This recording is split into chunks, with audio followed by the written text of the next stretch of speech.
कितना ही बदले, बाबा तेरी यादों के दीप हमेशा रहेंगे जले।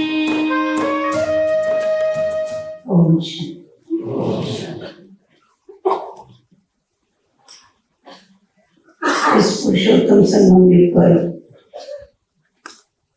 बेहद का बाबा आकर के हम बच्चों को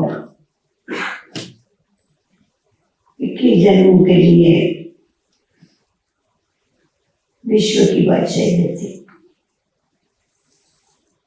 सत्य और त्रेता के मिलके तो भी जन्म देते हैं। देखे जो संगम युग का जन्म है, जो सर्वोत्तम जन्म है, जो हीरे जैसा जन्म है।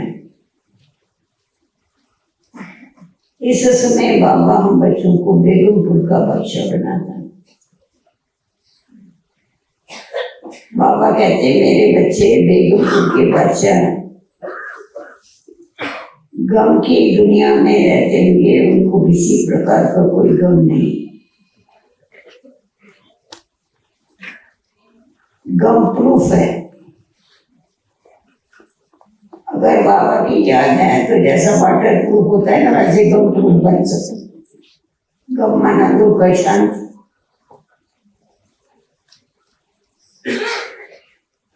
तो हमको सचमुच चेक करना है। बाबा जो कहते कि ये मेरे बच्चे हैं,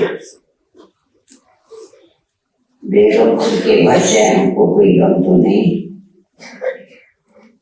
अगर थोड़ा भी गम होगा तो चिंता होगी। चिंता होगी तो चिंतन चलेगा। चिंतन चलेगा तो हमारा जो चित्त है वो भी हलचल में आता रहेगा। बाबा के साथ हम अपने चित्त को लगा नहीं सकेंगे। इसीलिए हमें चेक करना है कि हमारा जो चित्त है सचमुच वो अचल है या चंचल। हमारे चित्त के अंदर कोई फालतू तूफान तो नहीं चलते। अगर कोई भी अंदर में हलचल चलती होगी, जैसा आज बाबा ने कहा क्यों, क्या, कैसे, कारण ये, कारण वो, कारण वो, कारण, जिसको सुधरना नहीं है, जिसको ऊंच पद पाना नहीं है, वो हजार कारण ढूंढ के तुमको बता देगा। इस कारण ऐसा हुआ, उस कारण ऐसा हुआ, उस कारण। परंतु जिसको ऊंच पद पाना है उसको खुद के ऊपर भी निश्चय है, बाप के ऊपर भी निश्चय है और ड्रामा के ऊपर भी निश्चय है। जैसे बाबा ने कहा मुझे 3 बिंदियों का महत्व जान लो। जिसने 3 बिंदियों का महत्व जान लिया है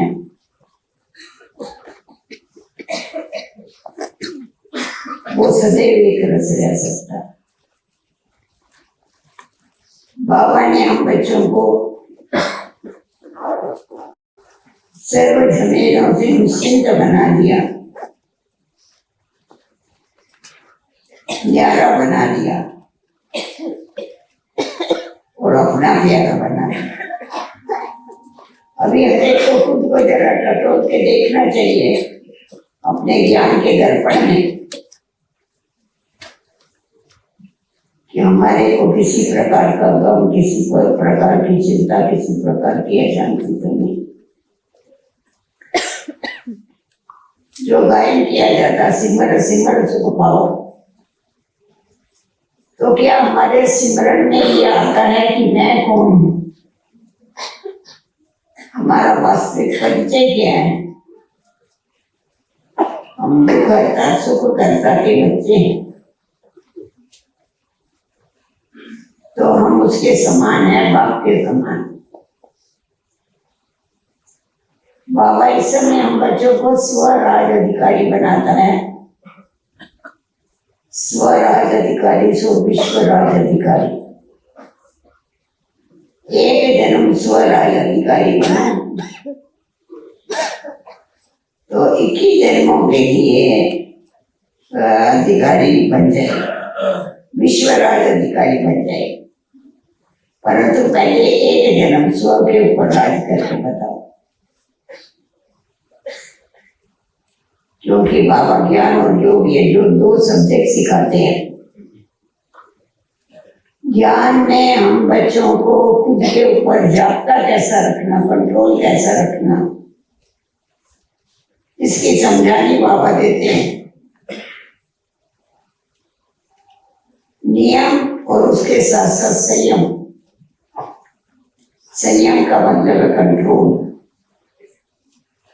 जैसे मिसाल हमारे को बाबा ने खाने का नियम बताए, तुम किसी के हाथ का नहीं खा सकते हो,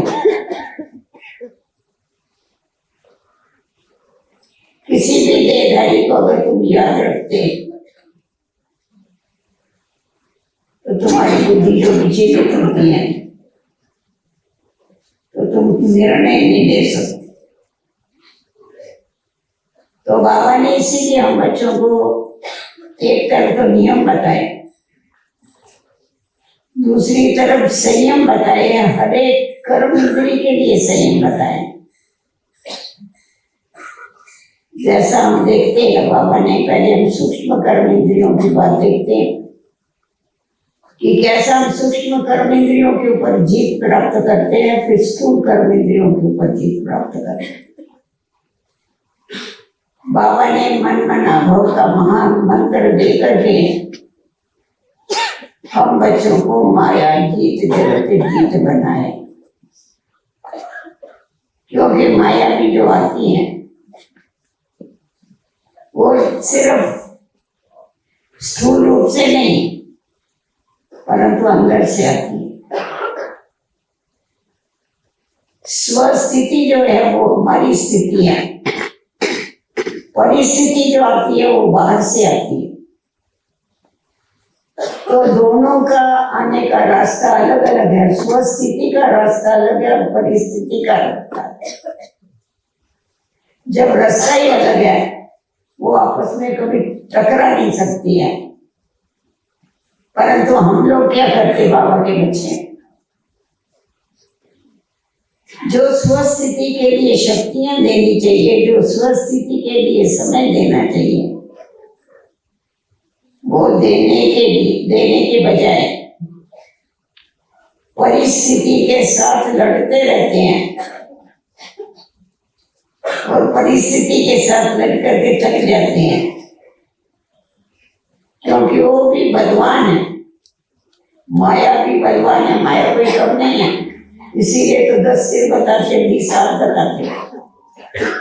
उसमें ताकत है, वो शक्तिमान है और सर्वशक्तिमान नहीं है। सर्वशक्तिमान हमारा बाप है। तो हमको ये फुकुर होना चाहिए कि हम सर्वशक्तिमान के बच्चे हैं। इसीलिए माया हमारा एक बाल भी बांका नहीं कर सकती। तो मन रूपी हमारा जो ऑर्गन से सबसे सूक्ष्म ऑर्गन जिसको चित्त भी कहते हैं, उसको कंट्रोल करने के लिए बाबा ने हम बच्चों को मन मना भव का महामंत्र दिया हुआ। जितना जितना हमें मन मना भव का महामंत्र याद रहता है, अपने मन कंट्रोल में आता जाता है। मन के ऊपर हमारा राज होता जाता है। हम संकल्पों को सहज कंट्रोल कर सकते हैं। मन मना भव का अर्थ है मन को मेरे में लगाओ। बाबा सर्वशक्तिमान है। जब मन उसके साथ लग जाता है तो उसके संग का रंग हमारे को लगना चालू हो जाता है। संग का रंग ये बहुत बड़ी चीज है। इसीलिए बाबा हम बच्चों को सावधान करते हैं कि हमेशा जो भी अलबेले स्टूडेंट है, जो बेपरवाह स्टूडेंट है, उनके संग का उनका कभी भी संग नहीं करना, क्योंकि संग करने से वो रंग तुम्हारे ऊपर चढ़ जाएंगे। संग करना है तो एक ही बाप का संग करो, बाप के साथ बुद्धि का संग करो। तुम्ही से बैठूं, तुम्ही से उठूं, तुम्ही से सोऊं, सवेरे से लेके रात तक बाबा ने मन को कंट्रोल करने के लिए ये युक्ति हमको बताई कि तुम बच्चे जो भी कर्म करते हो, बाबा को साथ में रख के कर्म करो तो तुम्हारे कर्म ये श्रेष्ठ कर्म बनेंगे, तुम्हारे कर्म ये सत्य कर्म बनेंगे, क्योंकि बाबा सत्य है, सत्य चित्त आनंद स्वरूप है। तो हमारी स्वतंत्रता जो है उसका आधार ये हमारे मन के जो संकल्प है, अगर हमने उनको कंट्रोल कर लिया तो हम सब बातों से स्वतंत्र हो जाते, पुरानी आदतों से, पुराने संस्कारों से, सबसे स्वतंत्र हो जाते। तो इसीलिए कहा जाता है ठहरी बैठी ठिकाने, पहाका है ये ठहरी बैठी ठिकाने, माना जिसको ठिकाना नहीं होता है वो भटकता है। अभी आप लोगों को क्लास पूरा होगा, सब भागेंगे अपने अपने ठिकाने पर, अपने अपने घर पर। समझो किसी को घर नहीं हो तो बेचारा भटकता रहेगा इधर उधर। भटकने से उसको कोई शांति नहीं मिलेगी, भटकने से कोई सुख नहीं मिलेगा। परंतु जब उसका भटकना बंद हो जाता है, परमात्मा का संग करना हम चालू कर देते हैं, तो हमारा मन शीतल हो जाता है। और हमेशा कहा जाता है जो साधु जन है, जो योगी है, उनके हर अंग शीतल होने चाहिए, ऐसे शीतल अंग जो दूसरे की भी प्यास बुझा दे। वो देखने में नहीं आता है क्योंकि वो अति सूक्ष्म है, पर उसको अनुभव किया जाता है कि मन हमको कैसा नचा रहा है। तो जब हमें ये समझ में आ जाती है ट्रिक मन को कंट्रोल करने की, मन मना भाव के महामंत्र में स्थित होने की, तो मन के ऊपर जैसा कि हमारा राज हो जाता है। बाबा कहते हैं बच्चे, जिस समय तुम बहुत बिजी हो स्थूल कार्य में, उस समय ये प्रैक्टिस करो, उस समय अपने मन को बाबा के साथ लगाने की प्रैक्टिस करो। जब दुख का समय है, उस समय दुख हरता सुख हरता के लोग में लीन हो जाओ, आप ही दुख दाम भूल जाएगा। और कर्म करते समय अगर बाबा की याद में कर्म करते, तुम्हारे कर्म श्रेष्ठ बनते हैं। श्रेष्ठ बनना कर्म बनने के कारण तुम्हारे संस्कार श्रेष्ठ होते हैं। संस्कार श्रेष्ठ होने से तुम श्रेष्ठाचारी दुनिया स्थापन करने में मददगार बनते। जो मदद करेगा उसका योगदान तो उसको मिलता ही है। तुम्हारे को नई दुनिया में, सतो प्रधानी दुनिया में राज करने का चांस मिलता है। तो पहले से ही बाबा ने हम बच्चों को जो मन मना भाव का मंत्र दिया है तो आत्माएं हम है तो बाबा के बच्चे और अपनी कर्म इंद्रियां के मालिक।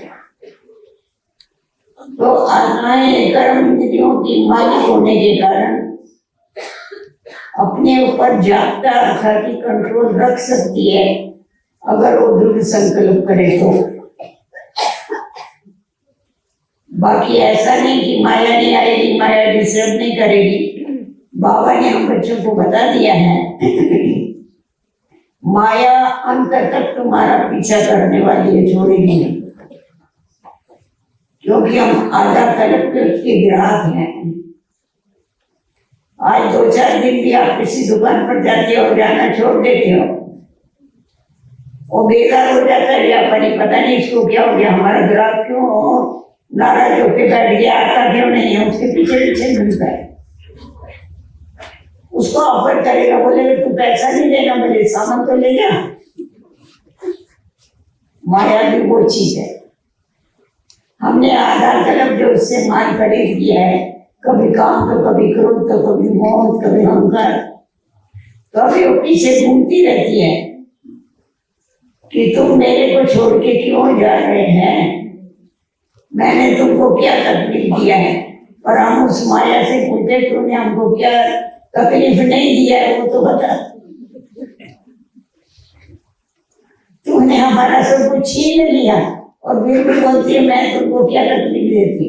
और फिर अगर कोई भूल से भी उसकी तरफ हो जाता है तो उसकी बड़ी खातिरी करती, बड़ी खातिरी करती, सिर पर लेके नाचती है उसको। और फिर जब पूरे उसके चक्कर में आ जाते हैं ना, फिर सिर से उठा के नीचे पटक के उसकी हड्डी तोड़ डालती, छोड़ती नहीं है वो है बड़ी उस्ताद। तो हमें पहले, सबसे पहले हमको अपने मन के ऊपर कंट्रोल रखने की आवश्यकता है, क्योंकि कहा जाता है मन जीते जगत जीत।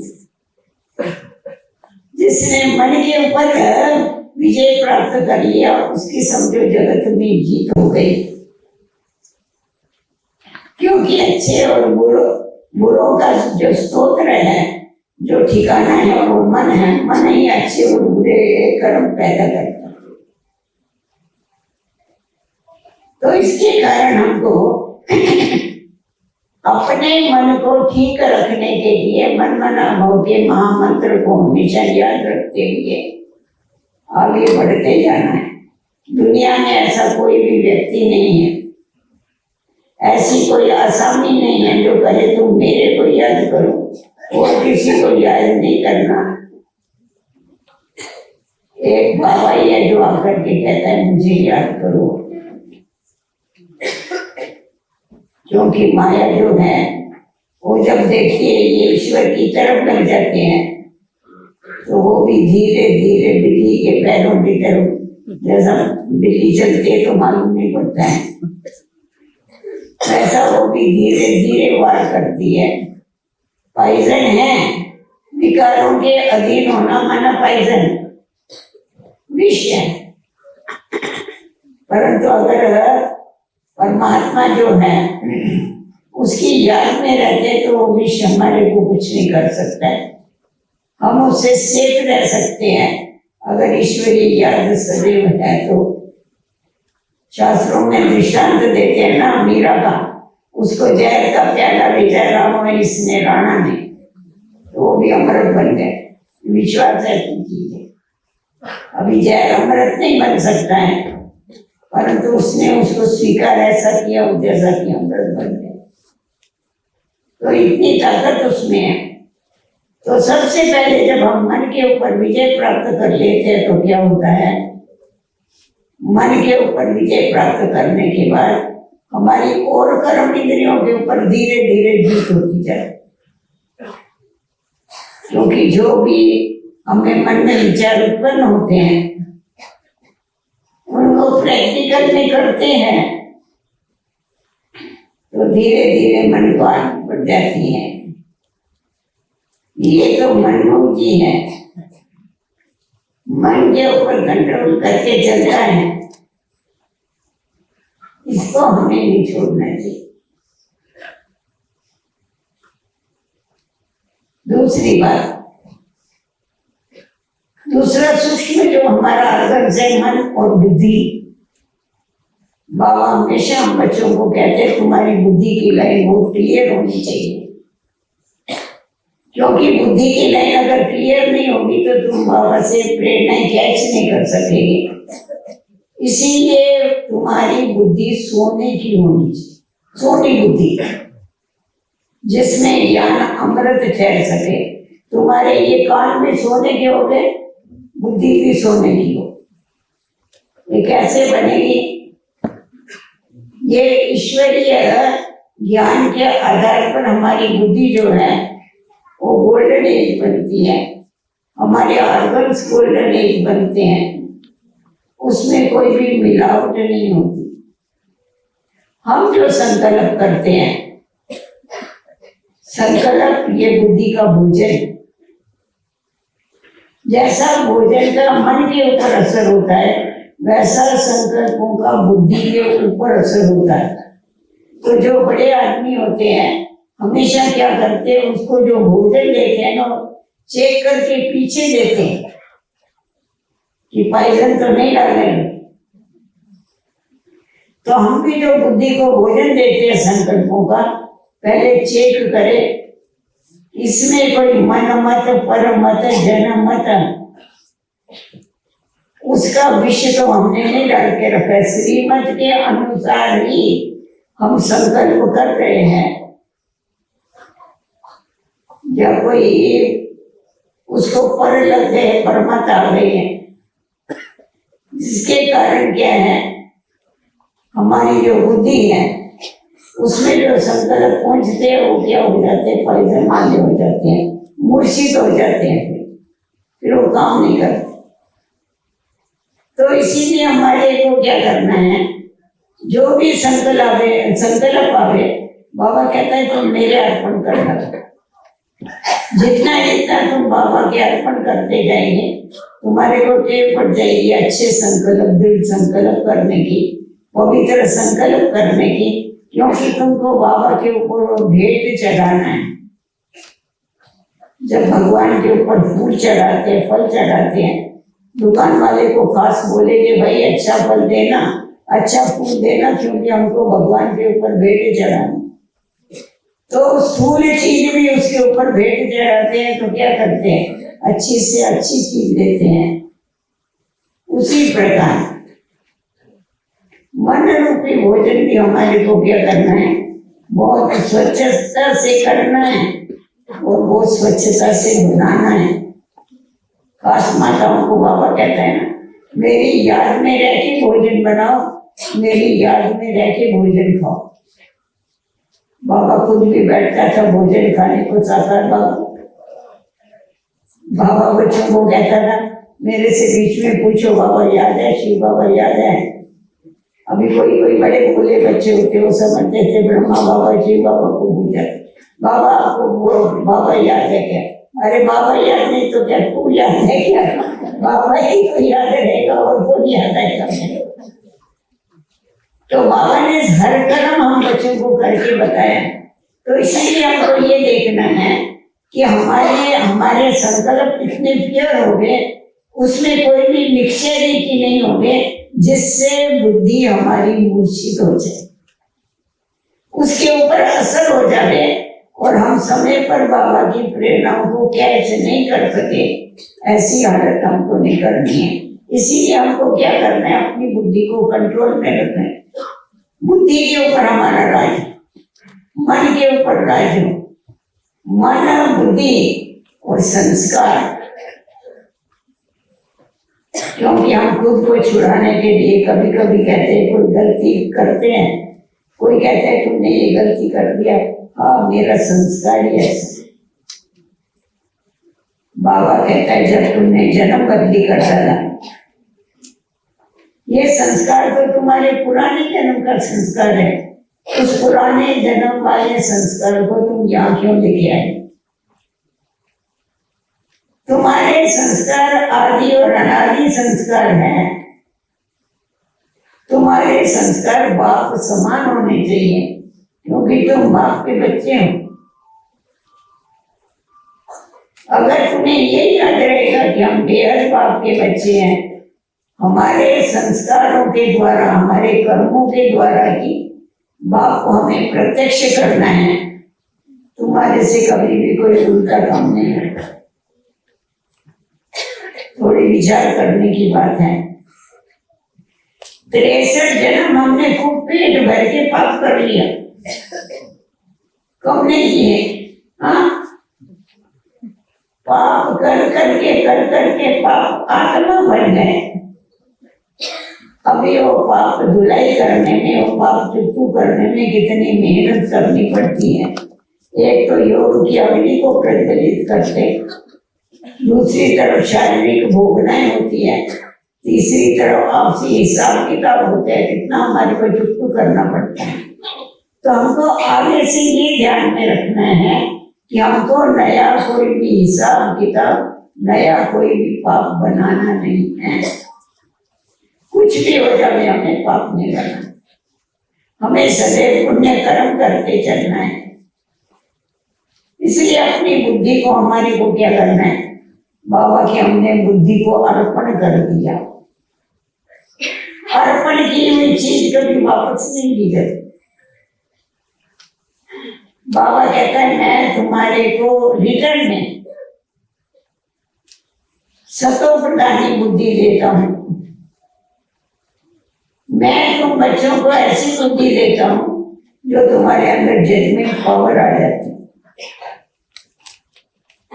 नहीं तो जजमेंट पावर ही खलास हो गई थी, परखने की शक्ति खलास हो गई थी, जज करने की शक्ति खलास हो गई थी। इसीलिए जैसे हमारे संस्कार बनते हैं। पर सदैव अगर हम ये टेंशन रख के चलते हैं, ये हमें कभी भी किसी के संस्कारों की कॉपी नहीं करनी। सदैव हमको कॉपी करनी है तो बाबा की कॉपी करनी है। बाबा ने बड़े शॉर्टकट बताया हमारे को पुरुषार्थ का। बाबा कहता है फॉलो फादर करो, बात तो कुछ नहीं करो,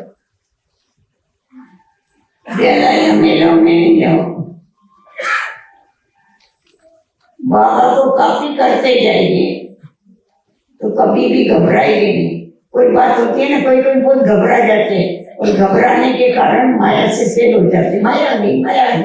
अरे माया, बाबा बोलता है माया कागज का शेर है, वो आके वार कर करके थक गई है।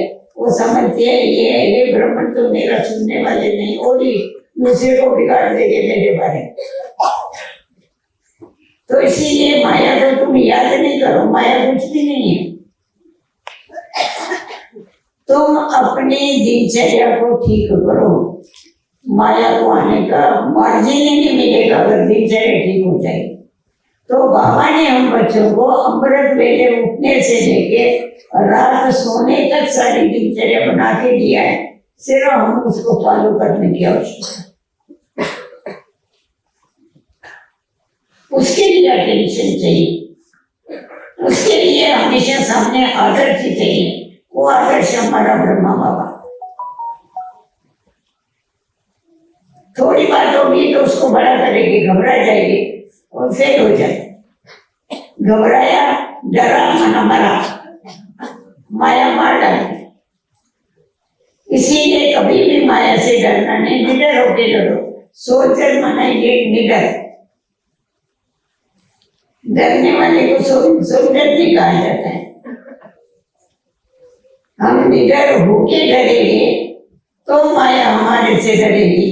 अगर हम निडर नहीं बनेंगे तो माया हमको डराती रहेगी। तो माया से डरना है या माया को डराना है, ये खुद को मुझे से ये करना है, जजमेंट करना है। और बाबा कहते कभी भी ऐसा नहीं बोलो मेरे संस्कार तुमने तो मेरे को दे दिया, फिर मेरे को दी वस्तु क्यों दे रहे? तुम्हारे संस्कार में भस्म कर रहा हूं, तुम्हारे अंदर मैं शक्तियां भर रहा हूं, तो तुम्हारे में परिवर्तन आएगा। जैसा ये सूक्ष्म हमारी कर्म इंद्रियां हैं, इनको परिवर्तन करने की आवश्यकता है, वैसे स्थूल कर्म इंद्रियां भी हमें परिवर्तन करनी। उसके लिए भी बाबा ने हम बच्चों को स्व के ऊपर राज, तुम्हारा अकेली का राज है या तुम्हारे राज में कोई इंटरफेयर करता है वो देखो। तुम स्वराज अधिकारी हो। तो मेरी कर्म इंद्रियों के ऊपर मेरा राज चलता है।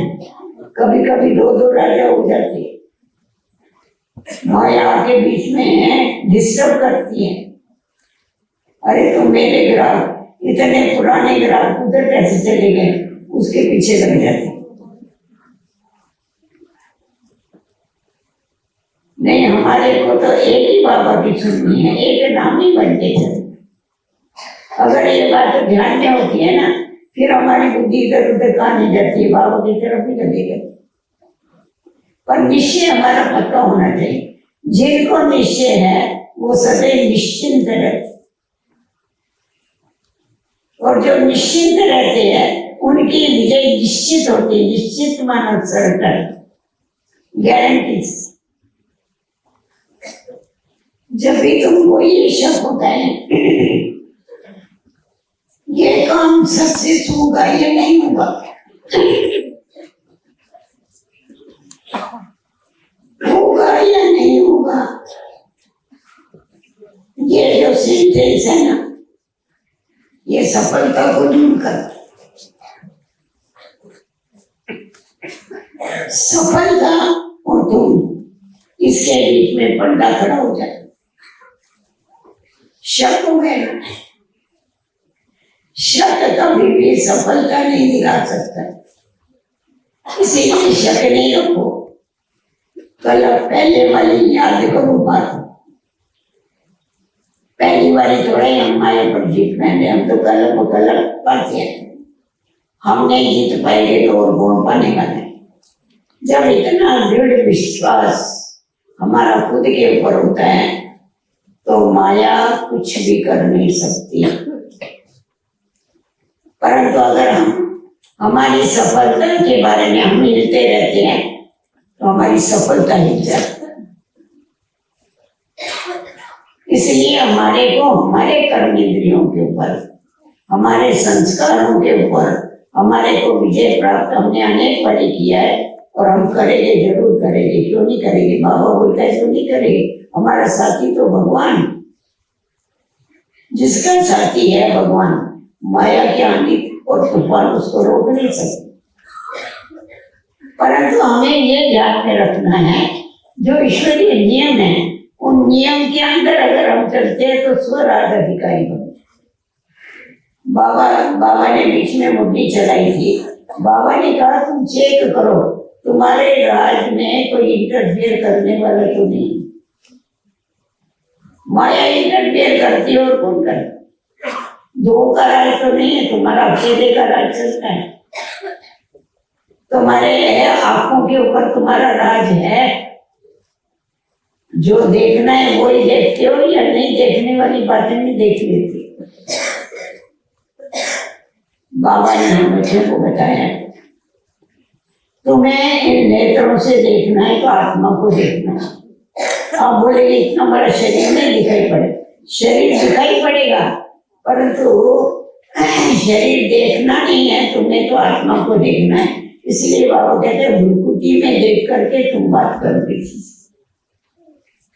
जैसा देखो कोई ज्वेलरी के दुकान में जाता है, हम कोई ज्वेलरी खरीद करते, कोई हीरा खरीद करते। अभी हीरा तो छोटा होता है, डब्बी इतनी बड़ी होती है, ऐसा थोड़ी हमको डब्बी नहीं दिखाई पड़ती है, परंतु हम हीरे की कीमत करते हैं। हमारा ध्यान डब्बी की तरफ नहीं होता है, हम वो देखते हैं कि हीरा क्या कर सकते हैं या झूठा। तो उसी तरह से आत्मा अति सूक्ष्म है, परंतु आत्मा हीरा है। ये उसकी डब्बी है, इस डब्बी की तरफ देखने की आवश्यकता नहीं। तो हम ये अंदर ही अंदर प्रैक्टिस करते हैं, आत्मा को देखने की प्रैक्टिस करते हैं। जब हमारी रूहानी दृष्टि होती है तो रूहानी दृष्टि से हमारी दृष्टि गुणग्राही बनती है। आत्मा को देखने से रूहानी प्यार आता है और सामने वाले का गुण दिखाई पड़ता है। अगर देह की दृष्टि होती है तो देह की दृष्टि से क्या होता है, हमारे को एक दो के लिए स्नेह नहीं पैदा होता है, एक दो की कमियां दिखाई पड़ती, क्योंकि रिश्तों में आ जाते हैं, नातों में आ जाते हैं, उसमें दीवारें आ जाती है। तो बाबा ने हमको नियम बना के दिए, तुमको मुख से बोलना है तो कैसा बोलना है, कम बोलो, धीरे बोलो, मीठा बोलो, बना के दिया है ना हमारे को। तो मेरे मुख के ऊपर कंट्रोल है, मुख के ऊपर राज है मेरा। जिसका मन के ऊपर राज है उसको मुख के ऊपर राज है। मेरा कानों के ऊपर मेरा राज चलता है। मुझे जो नहीं सुनना है वो बैठ करके हम सुने। बाबा हमेशा कहते हैं ये जो कान है इसको सोनी बर्तन बनाओ, क्योंकि ये शेरनी का दूध है, ज्ञान अमृत। ये सोनी बर्तन में ठहर सकता है, लोहे के बर्तन में नहीं ठहर सकता। पर चिंतन, पर दर्शन, इससे तुम्हारा मन और तुम्हारे कान खराब होते हैं। तमो प्रधान बन। तुम्हें किसी की भी फालतू बातें सुननी नहीं है। सुनना है तो ज्ञान ही सुनो, तुम सुनना है तो आत्मोन्नति की बातें सुनो, सुनना है तो आप परमात्मा के गुण सुनो। फालतू बातें क्यों सुनते हैं? अपना समय वेस्ट, अपनी एनर्जी वेस्ट, अपने संकल्प वेस्ट, सब कुछ वेस्ट, हमारा जीवन वेस्ट। किसी को बड़ी आदत होती पर चिंतन करने की, बैठेगी उसका ऐसा हुआ, उसका ऐसा हुआ, उसका। अभी हमारा कुछ जावे नहीं, किसी का कुछ भी होने दो, हमको क्या करना है उसके साथ। परंतु इसमें टाइम पास करते अपना, मनोरंजन समझते हैं। माताओं के पास थोड़ी ज्यादा फुर्सत होती है इसके।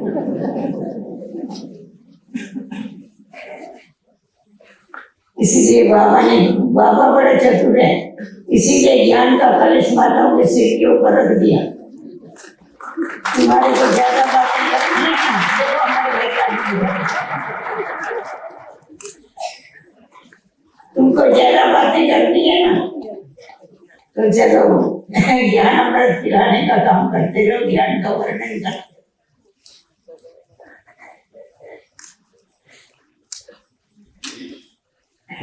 रमेश भाई बड़ा कभी कभी ऐसा था, बोला मैं मेरे दोस्त से मिलने को गया, तो उसको कहते उषा भी थी उसके साथ, उनकी युगल बॉम्बे में रहता था, रमेश में रहता था। तो बोला मैंने उसको परिचय कराया, ये मेरी युगल है, आप जो टॉपिक देंगे वो 1 घंटा उस टॉपिक के ऊपर भाषण कर सकते हैं। मतलब इतनी उसकी पढ़ाई बता रहा। उसने कहा बस 1 घंटा बोल सकती उषा बहन, मेरी वाइफ तो बिगर टॉपिक सारा दिन बोल सकती है।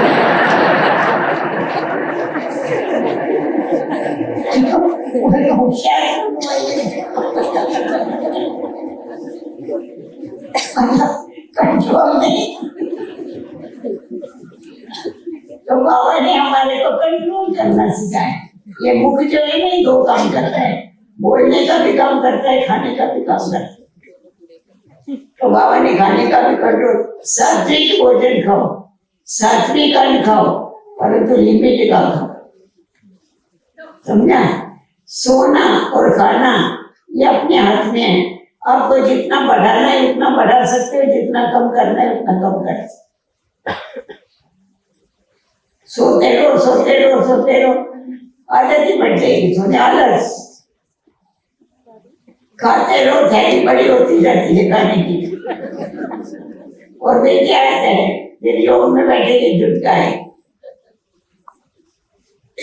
इसीलिए हमारे को हमेशा अपनी कर्म इंद्रियों का राजा बनके चलना है।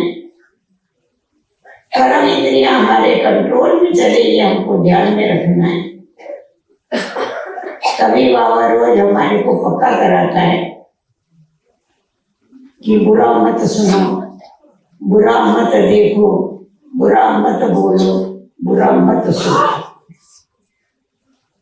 बुरा सुनना नहीं, पर चिंतन कभी भी सुनना नहीं, पर चिंतन कभी करना, क्योंकि ये इनके द्वारा, कानों के द्वारा आत्मा बाबा की महिमा सुनती है, बाबा के गुण सुनती है, उनको धारण करती है।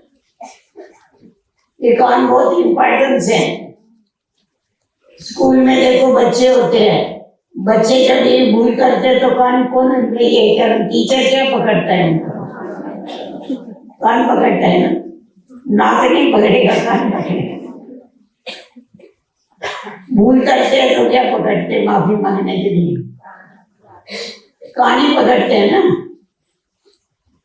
कोई भी बात होगी, बोले नहीं नहीं बाबा मैंने तो मेरे कान पकड़ लिए, बोलते नहीं बोलते, तो कान इतनी इम्पोर्टेंस है।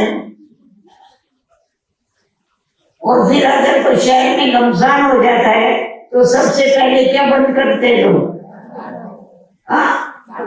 कान थोड़े बंद करते हैं, दुकानें बंद करते हैं। कान बंद कर देगा तो चलेगा? दुकानें बंद करके ना, अगर दुकानें नहीं बंद करेंगे तो कितना लूटपाट हो जाएगा। तो बाबा भी कहता है दो कान मना दो कान बंद करो। ये दुकान है, ये दुकान में रॉ मटेरियल जाता है अंदर, कच्चा माल। कच्चा माल यहाँ से अंदर जाता है, मन में जाके वो पकता है, चटनी चालू हो जाती है, जो सुनते तो चलता ही नहीं चलता है, फैक्ट्री चालू हो जाती है। अगर कच्चा माल ही अंदर नहीं जाएगा तो फैक्ट्री कैसे चलेगी? आपने बंद हो जाएगी। इसीलिए जो सुनना है वो आत्म उन्नति की बातें सुनो, ज्ञान की बातें सुनो, विश्व कल्याण की बातें करो, विश्व कल्याण की बातें करो। तभी बाबा कहता है बच्चे स्व चिंतन करो, स्व दर्शन करो। पर चिंतन ये पतन की जड़ है, स्वचिंतन ये उन्नति की सीढ़ी है। परंतु चिंतन चले अच्छा और बुरा, उसके लिए कौन जवाबदार? जैसा सुनते हैं वैसा चलता है, जैसा सुनते हैं वैसी दृष्टि बन जाती है। किसी के लिए कुछ आपने उल्टी सुलटी बात सुनी, वो सामने आएगा तो एकदम आपकी दृष्टि वैसी हो जाएगी, अरे ये व्यक्ति ऐसा ही। कभी बोल भी देंगे मुख से, पर आप सुनो ही नहीं ना, ऐसा काय को ये आपको बोलना पड़े और देखना पड़े। क्योंकि ये क्या है, दो हैं। बोलने के लिए मुख एक है, आंखें भले दो है, पर उसको दरवाजे है। नहीं देखना होगा तो दरवाजा बंद, ठीक है? नहीं बोलना होगा तो दरवाजा बंद। इनको दोनों को दरवाजे ही नहीं, इनको अंदर का दरवाजा लगाना पड़ता। इसीलिए बाबा कहते बच्चे अंतर्मुखी बनो, अंतर्मुखी सदा सुखी। ये जो कर्म इंद्रियां हैं, ये सारी इंपॉर्टेंस कर्म इंद्रियां हैं। इनके ऊपर अगर तुम्हारी जीत हो गई तो तुम्हारे विश्व के ऊपर जीत।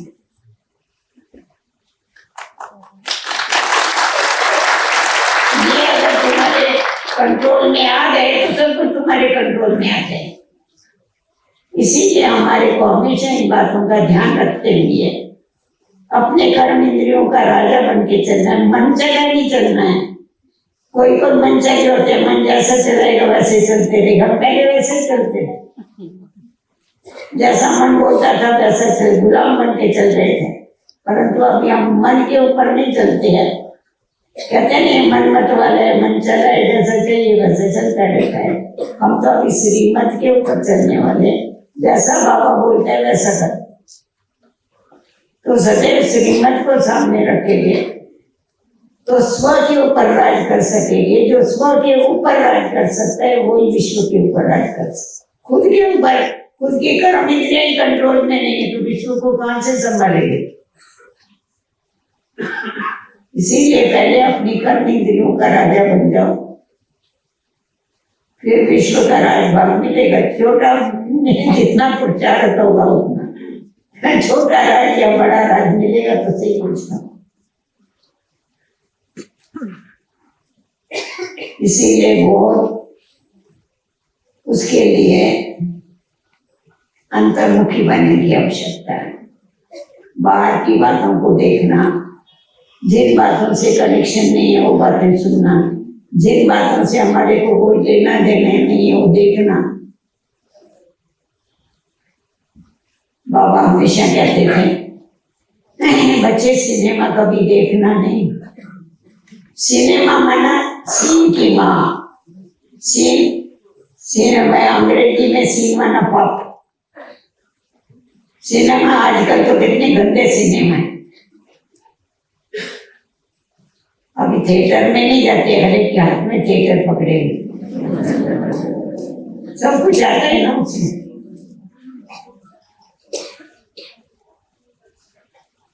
बाबा अपना मिसाल बताते थे। बाबा कहता था मैं छोटा था ना, मेरे को बड़ा वैराग था, मैंने पक्का किया हुआ था।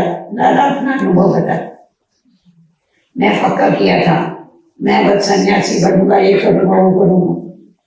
फिर बोला कराची इसमें वहाँ हैदराबाद में एक पिक्चर लगी, नए नए पहले तो इशारे की पिक्चर चलती थी, अब थोड़े होता था इशारे की। हम खुद भी देखा इशारे से चलता था। वो बैठने के लिए कुर्सियां थोड़ी होती थी, घर से बोरियां ले जाते थे बैठने के लिए। थिएटर भी कितना बड़ा तो बाबा अपना अनुभव बताते थे कि एक ये आया सिनेमा आया वहां। क्यों सिनेमा लगा? रूप सुंदरी। रूप सुंदरी देखा तो मेरा तो रूप ही बदली हो गया। शादी कर लिया, बच्चे पैदा कर लिए, रूप सुंदरी ने सारा मार डाला। इसीलिए कभी भी देखना अपने अनुभव के आधार पर बताता था, कुछ सुनाता था मैं, इसीलिए देखना नहीं है सिनेमा में। भले आप लोगों के पास ये मोबाइल है, ऐसे कुछ पिक्चर ये वो गंदे चित्र ये देखना नहीं कर, उसके लिए नहीं है ये जो भी है ये सेवा के साधन है, एक दो से मिलने के साधन है। थोड़ा ऐसा कुछ थोड़ा बहुत हंसी किसी का देख लिया तो बात अलग है, बाकी ये गंदे चित्र भीतर देख के अपनी स्थिति को कभी भी खराब नहीं करना, इससे अपनी स्थिति खराब होती। और जिनको आदत पड़ती है ना वो देखने के लिए करने की, नॉवेल्स के लिए भी बाबा कितने बड़े होता है। मुर्गी में आता है ना, नॉवेल्स पढ़ना नहीं कर। छोटे बच्चों को जैसी ट्रेनिंग दी जाती है वैसे बाबा हम बच्चों को हर बात की ट्रेनिंग देता, क्योंकि बाबा को हम बच्चों से अति प्यार है और बाबा यही चाहते हैं कि मेरे जैसे मेरे बच्चे बने और साथ में वापस घर चले और नई दुनिया में जाए। उसको फिक्र है हमारे को खुद की फिक्र नहीं है, क्योंकि हमने अपने खुद को तो उसके हवाले कर दिया। अभी वो हमारी फिक्र करता रहता है कि मेरे बच्चे स्वराज अधिकारी तो विश्वराज अधिकारी बन जाए। इसीलिए बाबा की श्रीमत का कभी भी उल्लंघन न करते हुए जो आज्ञाएं मिले उसको सिर माथे पर रख करके उसके ऊपर चलते चले। ओम शांति।